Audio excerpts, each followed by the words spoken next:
prepared. Congratulations to Austintown Fitch and Coach Annarella as they came up with their first ever undefeated season, and they roll that into their first ever playoff win, and that was more than enough reason for us to send Amanda John out to Fitch.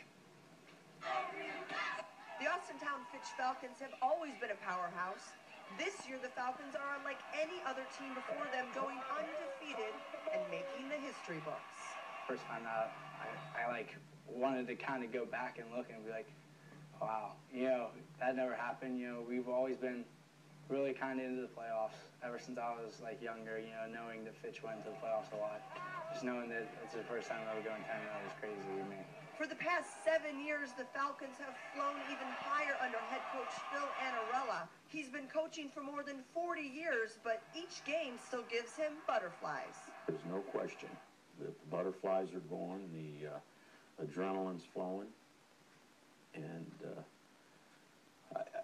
the way things have been going this year, as I said, I'm just tremendously happy for our program, and I'm just as happy for our community and the school system in our school, because it's been a fun year, and I think everybody's enjoyed the ride so far. Fitch has been perfect on the field, going 11-0, but for this veteran coach, it's not what his boys do on the field, but away from the field that scores the most points. We are on our players year-round.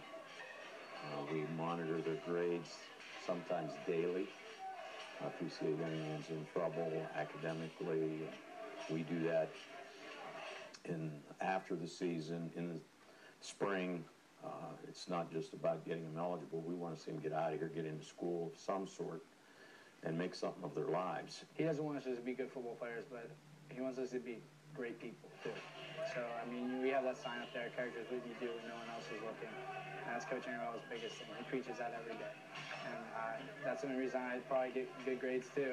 The old man's a stickler on those. He's always yelling, make sure your grades are good, but he's a great guy. And, very thankful and blessed to be able to be playing for him. Another reason why this team is so close, just 2 years ago, Coach lost his wife of almost 40 years to cancer.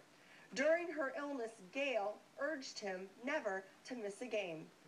Coach showed up every day. He showed up for us every day. He knew we needed him to be able to win.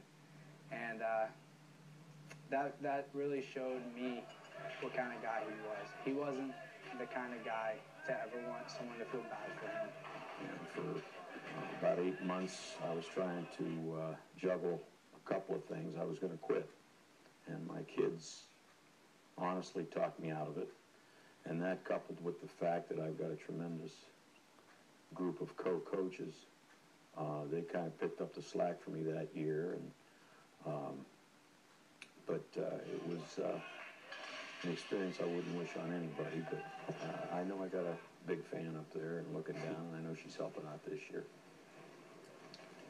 Coach Phil Annarella talking about his wife, and from what I understand, the entire football team showed up at the funeral in their jerseys to pay respect to their head coach, and also a big father figure in a lot of those boys' lives. Well, and it works both ways. I talked to Coach Annarella last year about the situation, and he said, in a time like that, he had an entire family for him also, and that's the Falcon football team, and you're seeing a lot of that translate on the field now. They're really flying under the radar, Coach, aren't they? That's what we're talking about. All they do is keep on winning, but nobody's really talking about it. And they're a doggone good football team, so it's going to be fun to watch them, hopefully, the next couple of weeks. They beat some really good teams to get here, too. This isn't 11-0 against a bunch of pancakes, pushover, tomato cans. They're beating good football teams.